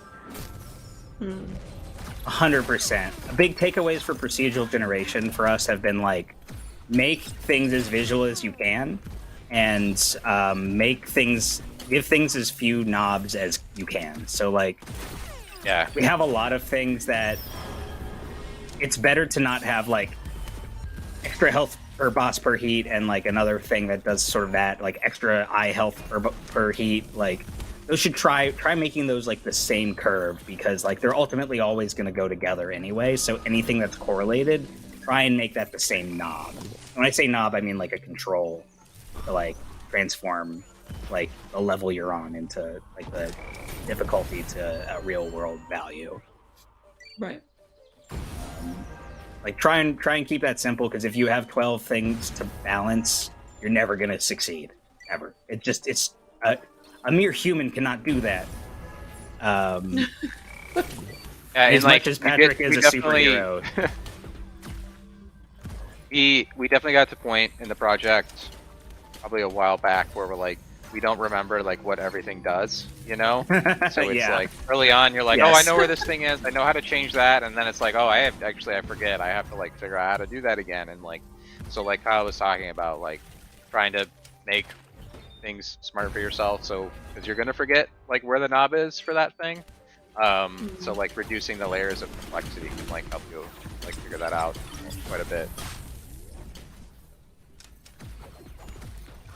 I'm a little curious about if you hold any kind of like documentation for yourselves about it as well, or is it mostly open the project and kind of figure it out directly from there?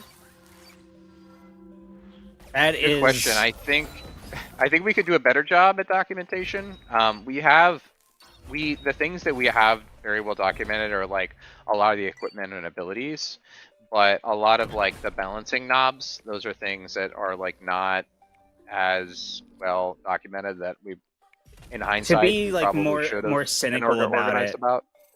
or not cynical, to be jaded about it. Like I have been in a lot of jobs where the worst thing about documentation is like you have to. It takes a lot of work to keep it up to date. Yeah. We have some things with equipment where we just have scripts that just like export like state of the game into like an Excel spreadsheet, and that's great. Everything that has to be updated by hand will eventually be wrong. And like we had an issue recently where like we had an artist like making stuff for equipment that wasn't in the game anymore because we didn't update the spreadsheet. So it's like potentially very expensive to try and like keep that stuff up to date. We have struggled. This is our first like project with a very big, not very big team, but it's bigger than we've ever made. And onboarding a new engineer mid-project, there are definitely some things with like having a game design document that is like simple and good and communicates what the game is supposed to be. It's really useful when you're trying to onboard someone, but it's actually, I think, kind of a hindrance potentially if you're just two people just kind of riffing. Because it can, right. Like it can, the bigger it your can team, reify the more things that like you get. it becomes authoritative when it really shouldn't be. But when you are bringing on new people, it's very helpful, and that's something we definitely are still working out how to do.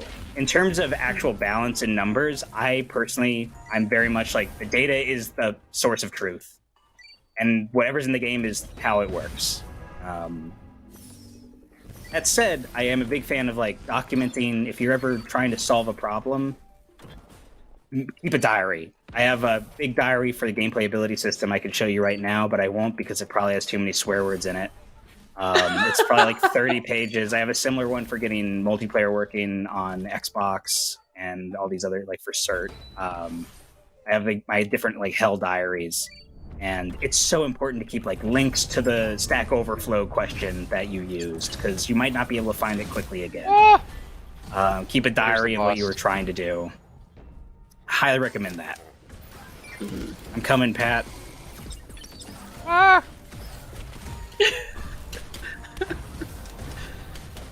Oh my goodness! No.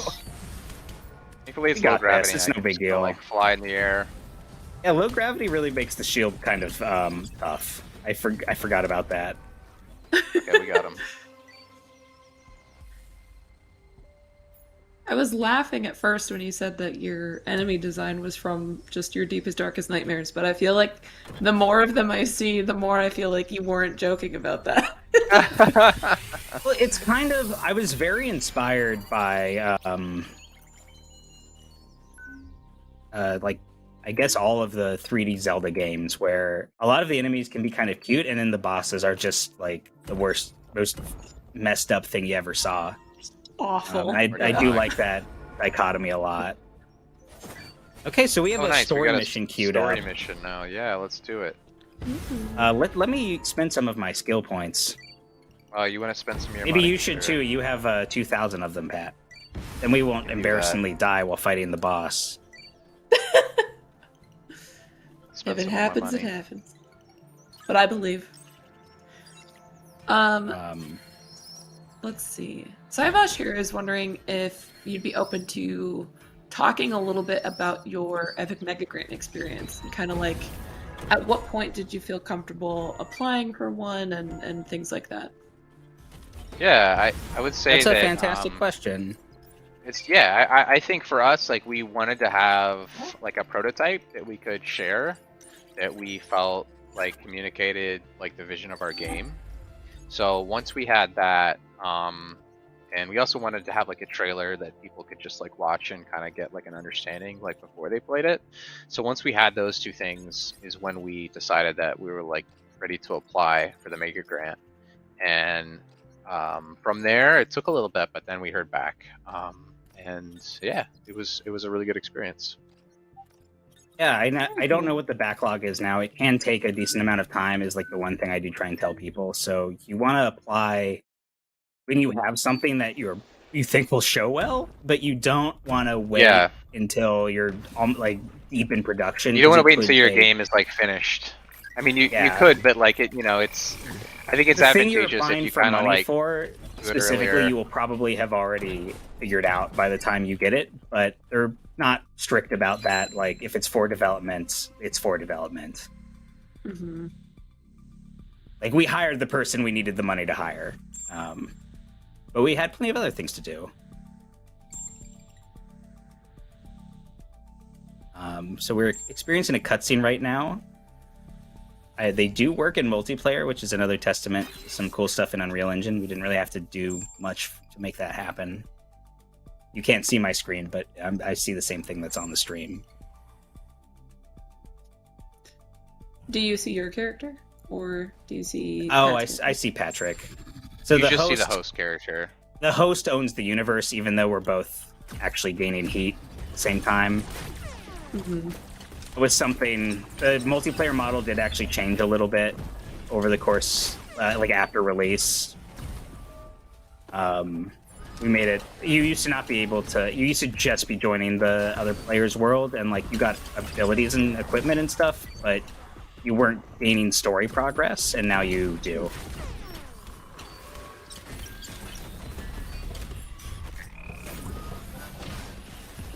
I love this character design so much. I'm gonna stop shooting him so we can look at it. This is probably my favorite, like, enemy model. And you can also tell from their moveset that we made this boss around when, like, Elden Ring came out. Sometimes... sometimes that stuff really unavoidably, like, loots is the wrong word. But here, big shoe. Ah! Oh, dang it. I'm gonna die. There's some, oh, there's no butterflies. All right, I'll take over, Pat. You can just, I'll put out some vampire Just gonna, butterflies like, yeah, for I'm you. gonna eat these little butterflies. Some of my health. Butterflies are health, so people don't think we're crazy. You're a frog. You eat the butterflies with your tongue. That Right? Isn't that what tech is frogs actually eat? very They cool. have like they eat like bugs and stuff. I think. Yeah. That sounds right. Sounds right. Sounds right, right? I feel like if you don't think about it too hard, it makes sense. I think so. Oh, ow.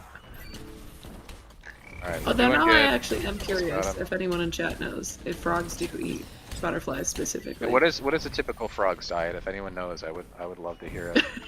Please enlighten us.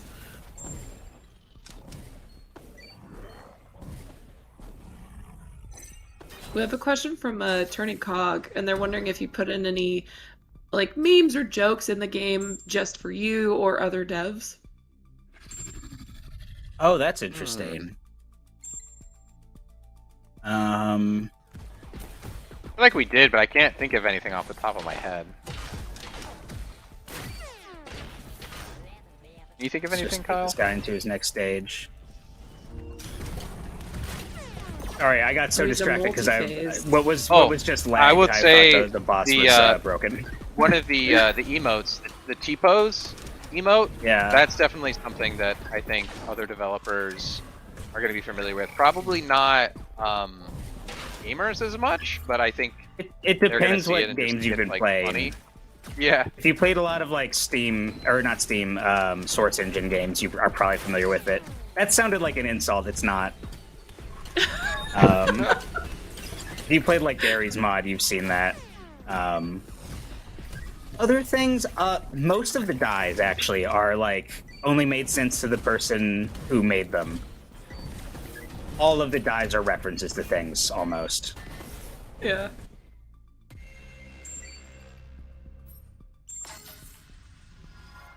Ooh.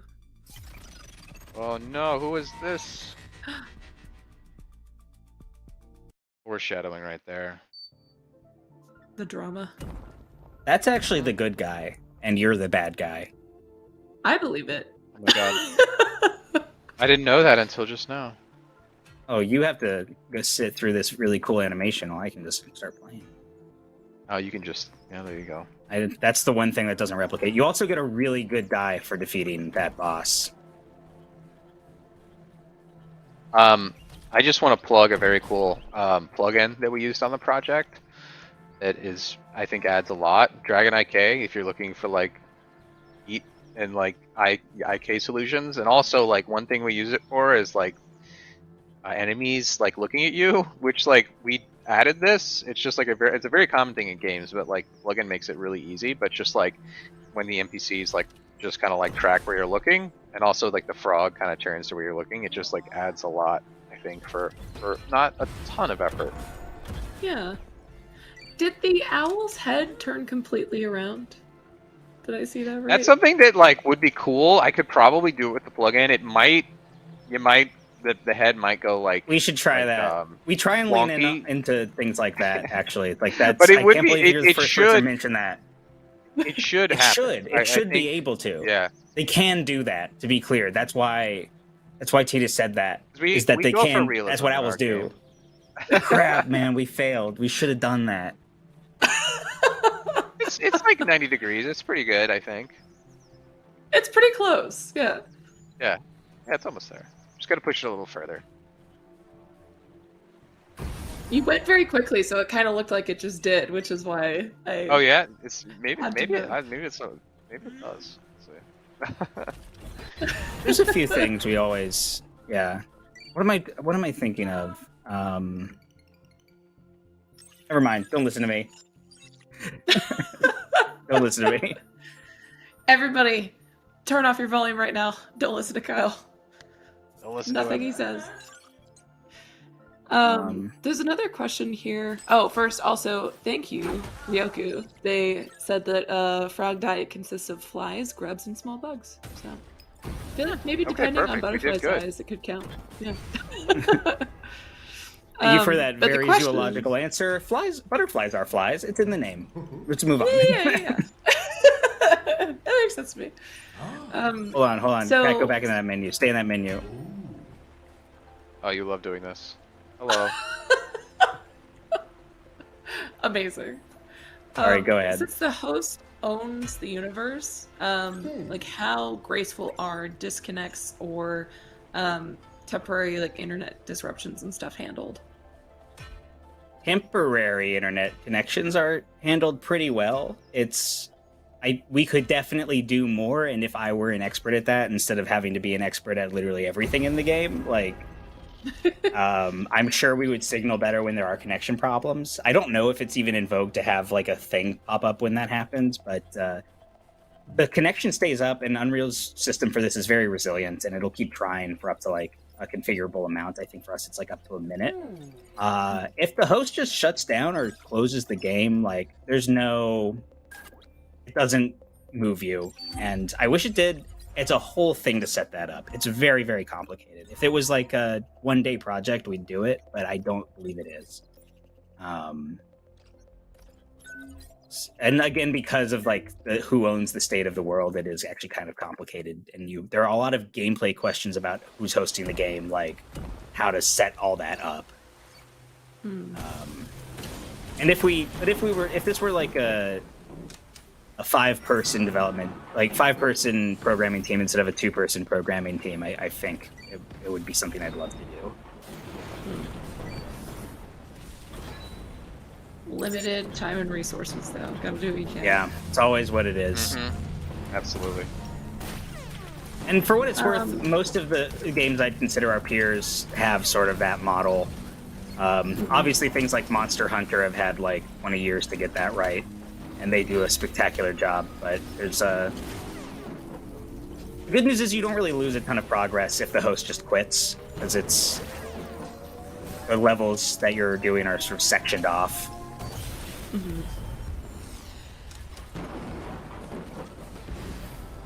Medgard is wondering, what did you do for performance optimization? Specifically, they're curious about animation and materials, but I think just performance optimization in general it's not the most exciting topic, but it is We spent 20 unfortunately minutes necessary talking about for the everything. gameplay ability system. That ship has sailed. Like, well, no, this is way Oh more yeah, I interesting mean, for I think most if people, I you're think. if you're a developer, like, I mean, this is something that I am always trying to do. But like, so speaking to the animations, a basic thing that we did was we back in, like, I forget what version of Unreal it was, but it was a brief period of time where there was not a way built into the engine where you could do skeletal mesh LODs, so you had to do it through like an exterior package and bring it in. That has since been, I think, around for a while, so we're like making heavy use of that, which obviously is a pretty easy win. The other thing that we're doing on the project, which I didn't know about until maybe halfway in, was, I believe it's called update rate optimization, which is basically what it does is the distance from camera that a skeletal mesh is, it will only update the animation blueprint, like, let's say every other frame or every 5 frames, or like different increments. And this is an automatic thing that you can enable. You just click on your skeletal mesh and you go down to optimization and enable it. And the thing it does, which is really cool, is it doesn't make it so it's just like skipping the frame so it looks all steppy. It has automatic smoothing on, so like for most cases you're not even noticing it's doing it. But for a game like ours where you have hundreds of enemies, hundreds of like skeletal meshes on screen, we definitely noticed like a very big performance boost when we enabled that. I think from like material perspective, I think it's just a lot of profiling and like utilizing like the quality switch node in like the material editor, and we didn't really have too many like handicaps in terms of like, materials that were costing us a lot that we had to like update or optimize a lot, but just like utilizing like there's the a quality very, switches. very huge exception to that, which is the like light dark system. Oh, that's true. Yeah, one thing that we have in the game, where like as you notice, like when we run around, there's like the transitions from light to dark. We basically use like sphere mass in like a material collection, and we just like record the position in world space and then the radius. So those get pumped into a lot of the different shaders in the game. And Kyle, I'll hand it over to you. But Kyle made this really cool thing where we used to have like maybe like 20 of those different like buckets that could be filled. But Kyle made a cool tool where, like, based on the camera's position, it will like dynamically like utilize like a lot less of them, which like reduced our like shader instruction count for the huge, project because a you lot. think about, for basically every pixel that can be light or dark, which is almost all of them. I mean, look at the landscape and the trees and stuff, and this like most Yeah, of the so like they landscape all is know like about that. that material So every collection single pretty much. pixel is having to check its distance from 20 different things, which is surprisingly works actually for a lot of hardware, because graphics cards are amazing, and but 20 is a lot. It would be great if we could get that down to like 7. So the way we did that is I do frustrum culling, which is not any math that I understand, but it's something I basically saw what the engine was doing and used a lot of that to write my own thing that does it, where it will take all of the spheres of light and figure out which ones you can see, and then rank them based on both their like priority, so things that are static versus like a grenade exploding. Like the big landscape one is going to be higher priority, so priority and distance, and use that to figure out which ones to draw. And it's one of the least buggy things I've ever done. It worked right away. I think we were kind of expecting it. Like after you wrote it, we're like, this is gonna be After I a did mess, it, I was like, and then this it is just gonna like break worked constantly, and it like worked perfectly the first day, 2 hours, and it was like, oh, cool. Meanwhile, like making this grappling hook I'm using took like 2 weeks. So that was the big visual optimization, and then we talked about animations, and unfortunately, in tandem with that is just like enemies in general ended up being the big performance hog for us.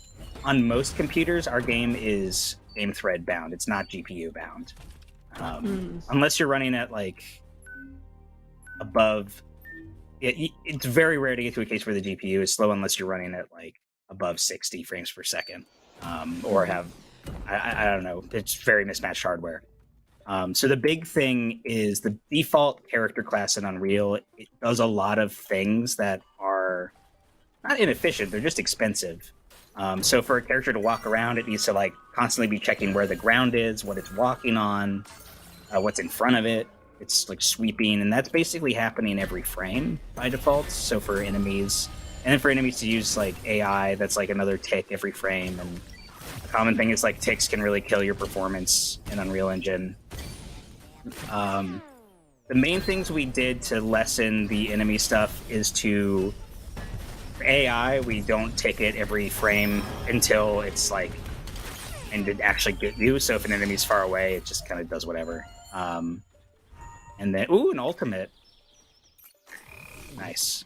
Well, the one thing that I just want to add on that is, Kyle, you made a thing where basically like the AI controller, it will like dynamically set the tick rate based on how big the enemy is. So like for example, like something like that's really small, like our enemies, we call them the imps. They're like very teeny on screen. You're not going to notice that that's ticking a lot less, but something like a big boss that takes up a lot more of the screen, that like we found that needs to tick like every frame. So that's like automatically set based on how big it is. Character rotation is handled by the AI. There's ways to do it without using the AI, but that's what we were doing. So if a character wants to face you, if it's a huge enemy, even a slight reduction tick rate becomes extremely noticeable. And there are other ways we could have solved that problem than just like taking it out of AI, but we didn't. But the big thing is like enemies knowing where they're walking. That is like that is the mind killer. So the solution that we have for that, and this won't work for every game, but because enemies, we noticed in profiling, a lot of the time was spent just finding the floor, not moving the enemy itself. So for finding the floor, we added a cache. So an enemy will just like only query for where the floor is every, 3 times a second or something. And that can also scale with how many enemies there are. And that basically, and there's a ton of enemies. Sometimes they'll sort of hover above ramps for a little longer than they should. But if there's 100 enemies on screen, you're not really going to notice that. And the savings are just incredible. For a game that's has lots of different like non-landscapes to walk on, like if everyone's using stairs and stuff, that might be too noticeable. So it really is a matter of what you can get away with. There are a lot more optimizations we could do. We just... a lot of them are based on like what enemies are on screen, and because we have a multiplayer game with up to 4 cameras that are running over the network, like that, it's hard to reason about. We just got technology working to where we have the server knows what enemies are being seen by what players.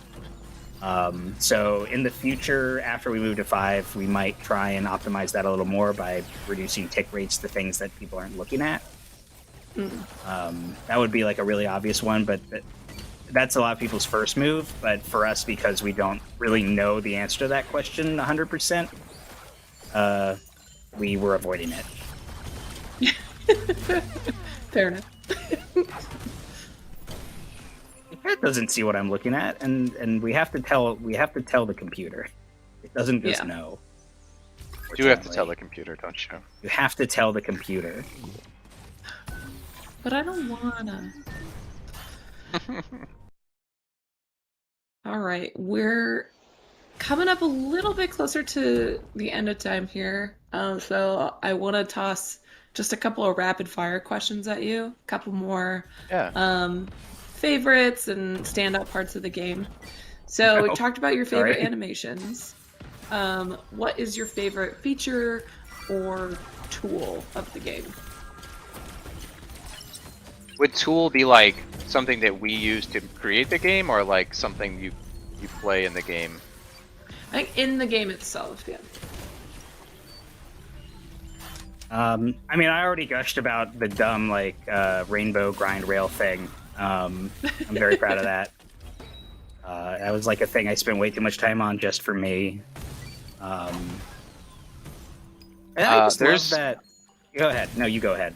I was just going to say, actually, one of my favorite abilities, I'll use it right now. Actually, that I just killed them, but we have a bubble ability, so you can put enemies in bubbles. which is like really Yes. fun. Here, let me see if I can It's find very somebody. fun. Okay, I'm gonna bubble them. You can also, let's see if I can get it to work. There we go, and you can Yes. pop the You bubbles, can which also- is like really you can also satisfying. stand on them. It's very hard to do though with bigger enemies. I'm never going to be able to stand on one of these guys. But just little things like that. Why can't you stand on stuff? You know, things. It's like, wouldn't it be cool if when you try and do it? Like the remote control car is really fun for that reason. Yeah. Do you also have a favorite? We'll go purely graphics for this one here. But what's your favorite environment and favorite 3D prop? That's a good question. I will say my favorite environment is the last level of the game. I think is really cool. There's a lot of like clouds and kind of like fake volumetric stuff going on in there. So I think that's probably my favorite environment. Favorite prop? That's a good question. Kyle, do you have a favorite prop?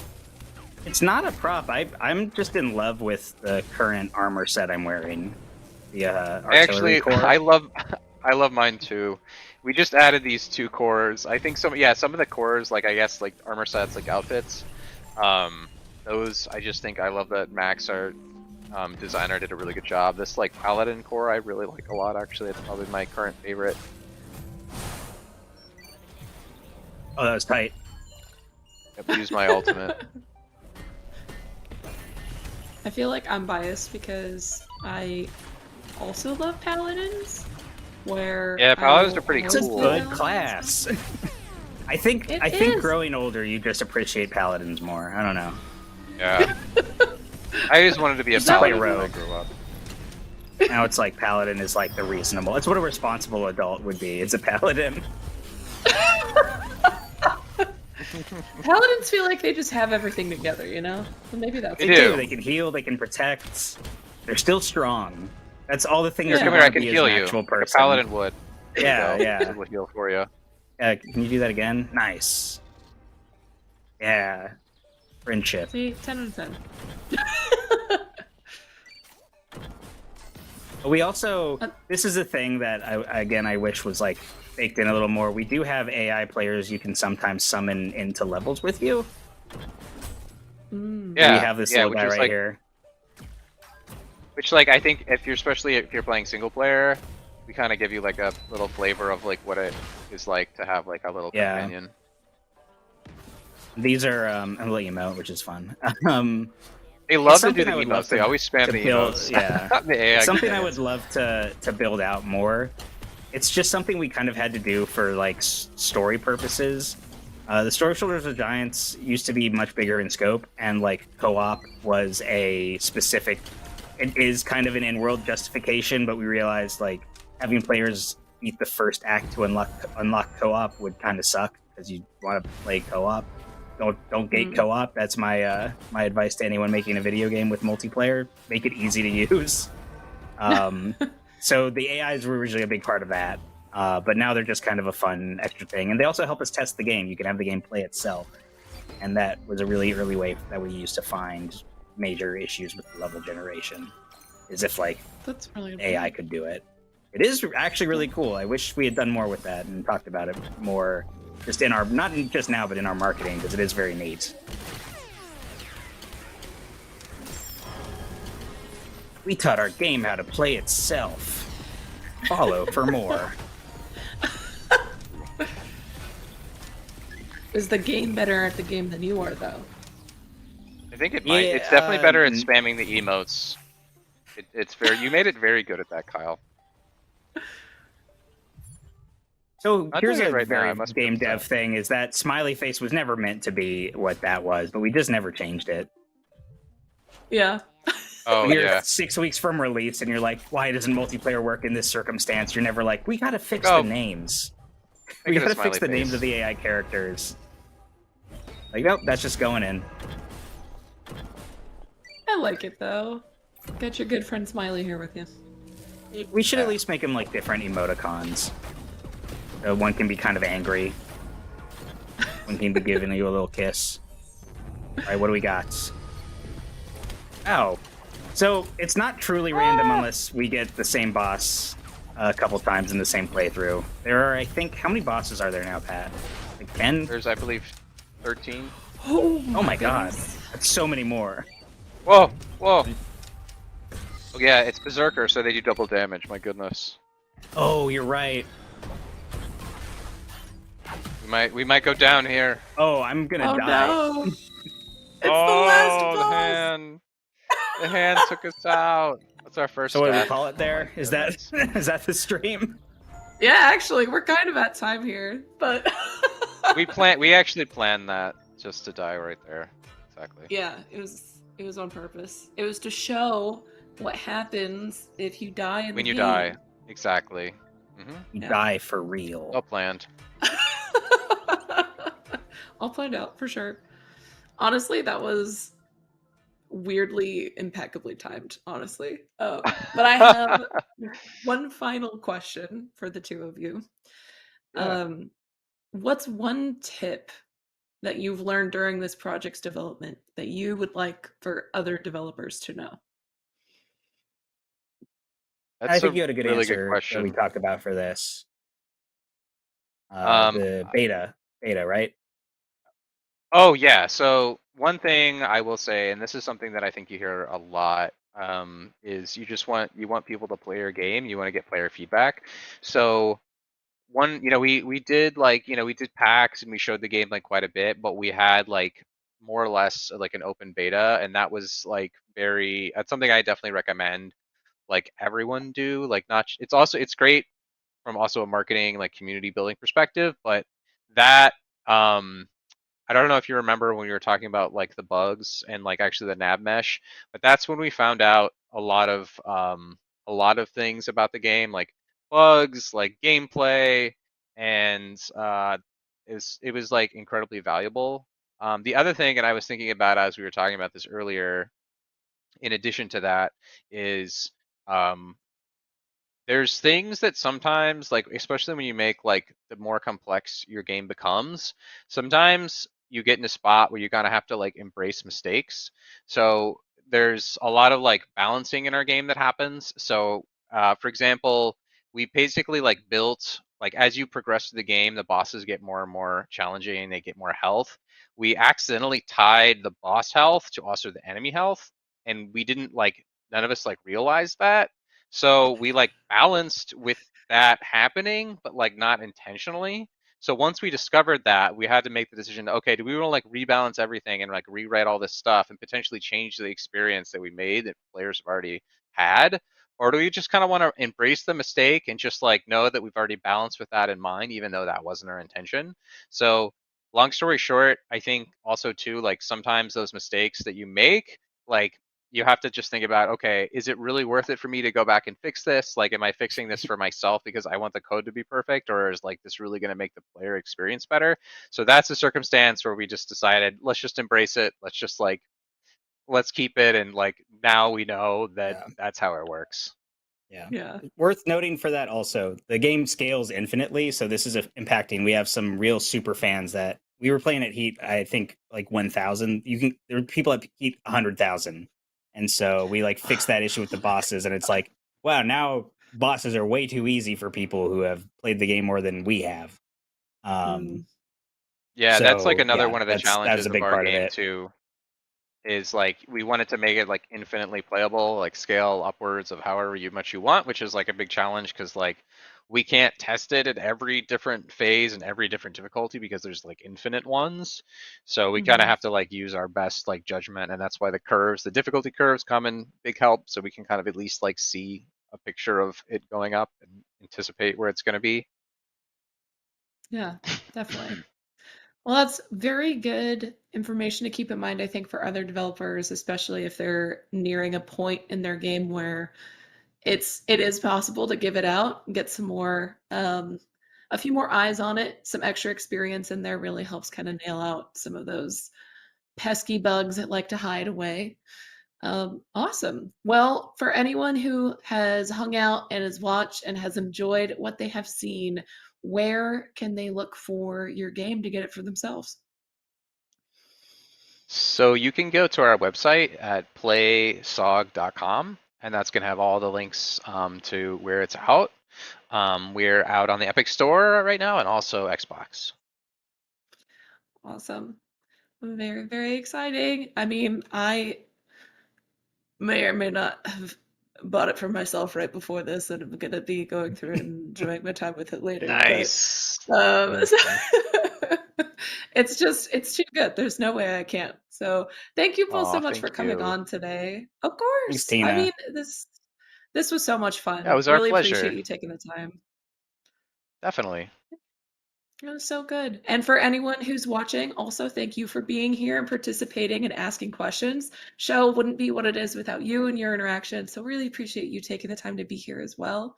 If you missed any part of the stream beforehand, no worries. We post all of our streams in video format that can be viewed on demand on both our Twitch and YouTube channels at Unreal Engine. You can also follow us on all social medias at Unreal Engine, as well as if you're not already, come join us over on the Epic developer community and in our forums. We have tutorials, we have places where you can connect with other developers. You can find pretty much any information you would ever possibly need about the engine there. So if you haven't already, go check that out. Hang out. It's a good time. I promise, I swear. And yeah, other than that, thanks y'all for being here. And we'll see you next week for next week's Inside Unreal and also another LFG on Friday. The coming Inside Unreal, I mean, I always want you to come back anyway, but this next one coming up, we're actually going to be talking about the newest release from Epic Online Services that came out. What day is it? Today's 18th, 2 days ago, released on the 16th. So make sure you come check that out. We got some really cool updates that we're excited to delve in with y'all. But yeah, other than that, again, one last big thank you to you, Kyle and Patrick, for coming on. This was so much fun. And we'll see the rest of y'all later. Bye, everyone. Bye. Bye.